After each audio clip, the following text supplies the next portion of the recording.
Shek Kip Mei, history to Hong Kong public housing, and home of 50,000 residents, located in North Kowloon.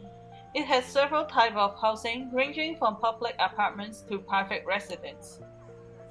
But what led it to be one of Hong Kong's most important housing history?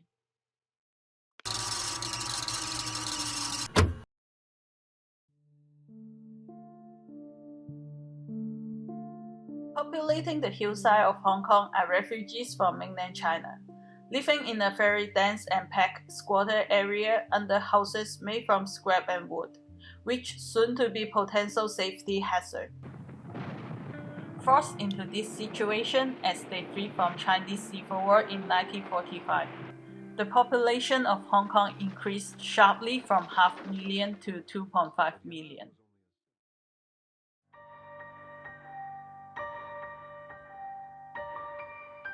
December 25, 1953, a huge fire occurred engulfing the squatter area, leaving 53,000 people homeless. 萬災民如何去解決佢哋咧，實在頭痛嘅。咁於是咧，政府又開放咗2個球場，暫時個個都係要喺球場度瞓住覺先嘅。一路瞓一路就諗下，唉死啦！屋企間屋係唔係燒咗？係咪仲係喺瓦礫度邊可以揾到啲嘢咧？咁樣。The government sets out on a program to resettle the victim into more sturdy shelter, the Shek Kip Mei resettlement estate. The resettlement main priority wasn't necessarily to provide victims' needs for hygienic and fireproof homes. It was more to eliminate the threat of future fire risk and health risk of squatter area. There was great urgency to provide housing meeting the minuscule requirement for needs. This is the Shek Kip Mei's first resettlement estate. H-shaped layout is identical throughout all 7 floors, providing 62 rooms and a communal facility.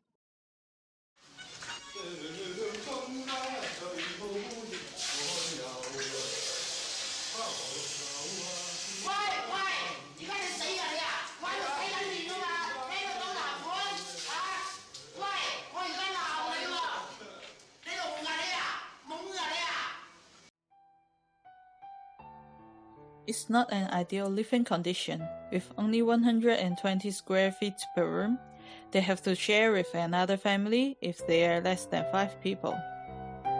嗰啲多咗都係間角仔嘛，角仔瞓2、3個啦，底下就瞓2、3個人啦咁樣。盡量將嗰啲雜物掉咗去外出啦，啲煲啊、啲叉啊、啲鑊啊咁啊全部啦，盡量俾屋企嗰啲地方多啲空間容納嗰啲人咯。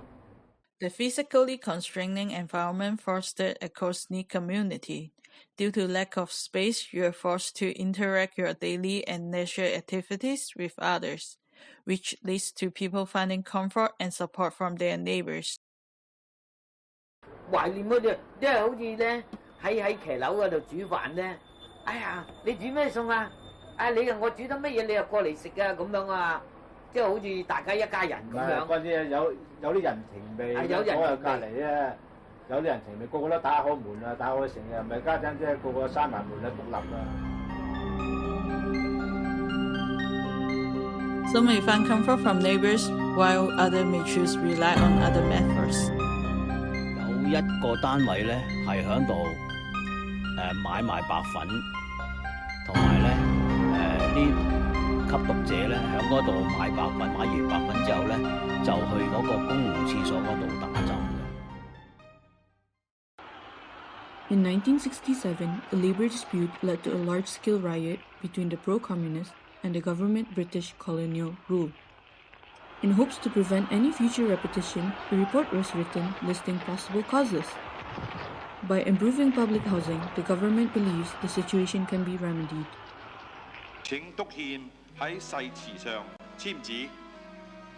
1970, the Governor Sir MacLehose passed the policy on the 10 years housing target. Their endeavor is to provide 1.8 million people housing. In Shek Kip Mei, they plan to redevelop some buildings and provide more facilities in the area. 政府為咗改善呢啲居民嘅居住環境，撥咗8000萬銀推行石硤尾安居計劃，將呢啲早期嘅大廈改建。擴大每一個居住單位嘅面積，同埋添置各種設備。受改建影響，居民係已經獲得分配到白田新村去居住。The expansions of rooms is achieved by removing existing walls. Each unit is now provided with a private kitchen and toilet. The 10-year housing target does not only improve living quality in the house, but also outside, as it promotes the construction of more facilities, where the residents can enjoy both indoor and outdoor activities. As Hong Kong's growing population demand outweighs the supply, the housing price increases. Many Hong Kongers are keeping a close watch on public housing, as it provides desirable accommodation at a cheaper price. 居住環境就越嚟越難啦，因為而家買樓都講緊係好貴嘅，除非有屋企人嘅幫忙，上到車俾到首期。如果唔係，其實自己要儲50萬，仲要買一間500萬嘅樓，係談何容易嘅事咧？咁所以嚟緊嘅香港嘅社會咧，仍然都有有基本嘅人權咯，我覺得。咁但係係咪好適合生活落去咧？我只可以講我冇得揀咯。The long-term housing strategy was proposed by the government aiming to resolve the housing problem, to rebuild Shek Kip Mei into skyscrapers and provide as many housing units as possible. With this mindset in redevelopment, can we really say that conditions have improved, or has it gone back a full circle just to provide for the extremes?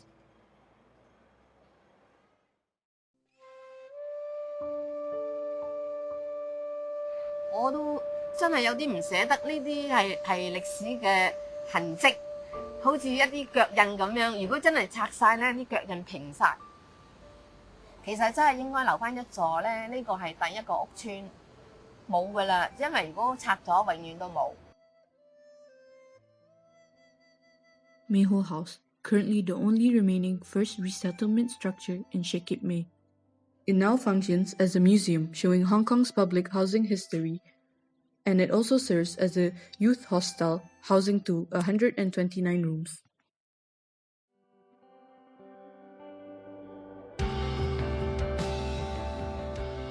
As we reach the end of our journey, we await the next chapter of Shek Kip Mei's housing evolution.